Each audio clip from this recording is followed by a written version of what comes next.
People wake up in the morning, they begin to think about their problems. Those problems are circuits of memories in the brain. Each one of those memories are connected to people and things at certain times and places. And if the brain is a record of the past, the moment they start their day, they're already thinking in the past. Each one of those memories has an emotion. Emotions are the end product of past experiences. So the moment they recall those memories of their problems, they all of a sudden feel unhappy, they feel sad, they feel pain. Now, how you think and how you feel creates your state of being. So the person's entire state of being when they start their day is in the past. So what does that mean? The familiar past will sooner or later be predictable future. So if you believe that your thoughts have something to do with your destiny, and you can't think greater than how you feel, or feelings have become the means of thinking, by very definition of emotions, you're thinking in the past. And for the most part, you're going to keep creating the same life. So then people grab their cell phone, they check their WhatsApp, they check their text, they check their emails, they check Facebook, they take a picture of their feet, they post it on Facebook, they tweet something, they do Instagram, they check the news, and now they feel really connected to everything that's known in their life. And then they go through a series of routine behaviors. They get out of bed on the same side, they go to the toilet, they get a cup of coffee, they take a shower, they get dressed, they drive to work the same way, they do the same things, they see the same people, they push the same emotional buttons, and that becomes the routine, and it becomes like a program. So now they've lost their free will to a program, and there's no unseen hand doing it to them. So when it comes time to change, the redundancy of that cycle becomes a subconscious program. So now 95% of who we are by the time we're 35 years old is a memorized set of behaviors, emotional reactions, unconscious habits, hardwired attitudes, beliefs, and perceptions that function like a computer program. So then a person can say with their 5% of their conscious mind, I want to be healthy, I want to be happy, I want to be free. But the body's on a whole different program. So then how do you begin to make those changes? Well, you have to get beyond the analytical mind, because what separates the conscious mind from the subconscious mind is the analytical mind.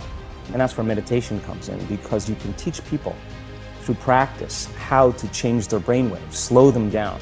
And when they do that properly, they do enter the operating system where they can begin to make some really important changes. So most people then wait for crisis or trauma or disease or diagnosis. They wait for loss, some tragedy to make up their mind to change. And my message is, why wait?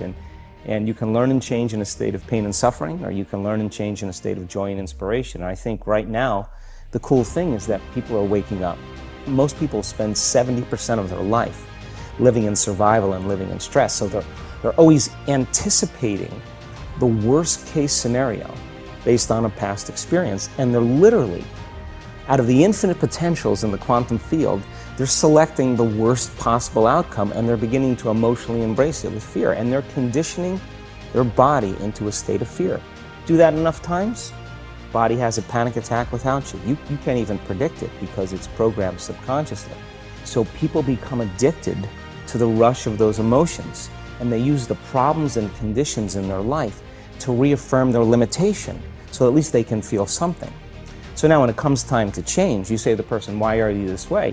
Well, every time they recall the event, they're producing the same chemistry in their brain and body as if the event is occurring, firing and wiring the same circuits and sending the same emotional signature to the body. Well, what's the relevance behind that? Well, your body is your unconscious mind. In a sense, if you're sitting down and you start thinking about some future worst case scenario that you're conjuring up in your mind, and you begin to feel the emotion of that event, your body doesn't know the difference between the event that's taking place in your world, outer world, and what you're creating by emotion or thought alone. So most people then, they're constantly reaffirming their emotional states. So when it comes time to give up that emotion, they can say, I really want to do it, but really the body is stronger than the mind because it's been conditioned that way. So the servant now has become the master. And the person all of a sudden, once they step into that unknown, they'd rather feel guilt and suffering because at least they can predict it. Being in the unknown is a scary place for most people because the unknown is uncertain. And people say to me, well, I can't predict my future. I'm in the unknown, and I always say the best way to predict your future is to create it. Not from the known, but from the unknown. What thoughts do you want to fire and wire in your brain? What behaviors do you want to demonstrate in one day? The act of rehearsing them mentally, closing your eyes, and rehearsing the action.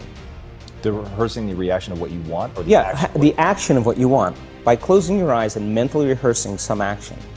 If you're truly present, the brain does not know the difference between what you're imaging and what you're experiencing in 3D world. So then you begin to install the neurological hardware in your brain to look like the event has already occurred. Now, your brain is no longer a record of the past. Now it's a map to the future.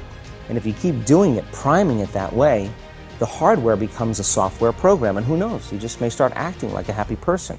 And then I think the hardest part is to teach our body emotionally what the future will feel like ahead of the actual experience. So what does that mean? You can't wait for your success to feel empowered. You can't wait for your wealth to feel abundant. You can't wait for your new relationship to feel love, or your healing to feel whole. I mean, that's the old model of reality, of cause and effect, waiting for something outside of us to change how we feel inside of us. And when we feel better inside of us, we pay attention to whoever or whatever caused it. But what that means then is that from the Newtonian world is that most people spend their whole life living in lack, waiting for something to change out there. What do you mean the Newtonian world? The Newtonian world is all about the predictable. It's all about predicting the future. But the quantum model of reality is about causing an effect. The moment you start feeling abundant and worthy, you are generating wealth. The moment you're empowered and feel it, you're beginning to step towards your success. The moment you start feeling whole, your healing begins. And when you love yourself and you love all of life, you'll create an equal. And now you're causing an effect. And I think that's the difference between living as a victim in your world, saying, I am this way because of this person or that thing or this experience. They made me think and feel this way. When you switch that around, you become a creator of your world, and you start saying, my thinking and my feeling is changing an outcome in my life. And now that's a whole different game, and we start believing more that we're creators of reality.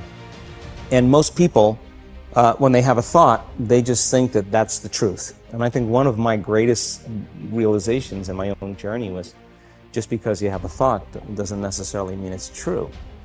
So if you think 60 to 70,000 thoughts in one day, and we do, and 90% of those thoughts are the same thoughts as the day before, and you believe that your thoughts have something to do with your destiny, your life's not going to change very much, because the same thought leads to the same choice leads to the same behavior creates the same experience, and the same experience produces the same emotion.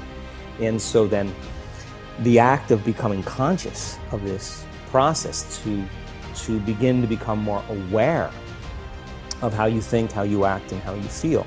It's called metacognition. And so then, why is that important? Because the more conscious you become of those unconscious states of mind and body, the less likely you're going to go unconscious during the day. And that thought is not going to slip by your awareness unchecked, because it means to know thyself. The word meditation means to become familiar with. So as you become familiar with the thoughts, the behaviors, and the emotions of the old self, you're retiring that old self. As you fire and wire new thoughts and condition the body into a new emotional state, if you do that enough times, it'll begin to become familiar to you. So it's so important, just like a garden. If you're planting a garden, you got to get rid of the weeds. You got to take the plants from the past year and you got to pull them out. The rocks that sift to the top that are like our emotional blocks, they have to be removed. The soil has to be tenderized and broken down. We have to make room to plant a new garden. So primarily, we learn the most about ourselves and others when we're uncomfortable. Because the moment you move into that uncomfortable state, normally a program jumps in. When that program jumps in, it's because the person doesn't want to be in the present moment and engage it consciously. If you're not being defined by a vision of the future, then you're left with the old memories of the past, and you will be predictable in your life. And if you wake up in the morning and you're not being defined by a vision of the future, as you see the same people and you go to the same places and you do the exact same thing at the exact same time, it's no longer that your personality is creating your personal reality. Now your personal reality is affecting or creating your personality. Your environment is really controlling how you think and feel unconsciously, because every person, everything, every place, every experience has a neurological network in your brain. Every experience that you have with every person produces an emotion. So some people will use their boss to reaffirm their addiction to judgment. They'll use their enemy to reaffirm their addiction to hatred. They'll use their friends to reaffirm their addiction to suffering. So now they need the outer world to feel something.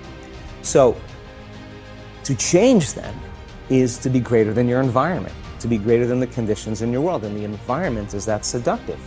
So then why is meditation the tool? Well, let's sit down, let's close our eyes. Let's disconnect from your outer environment. So if you're seeing less things, there's less stimulation going to your brain. If you're playing soft music or you have earplugs in, less sensory information coming to your brain, so you're disconnecting from your environment. If you can sit your body down and tell it to stay like an animal, stay right here.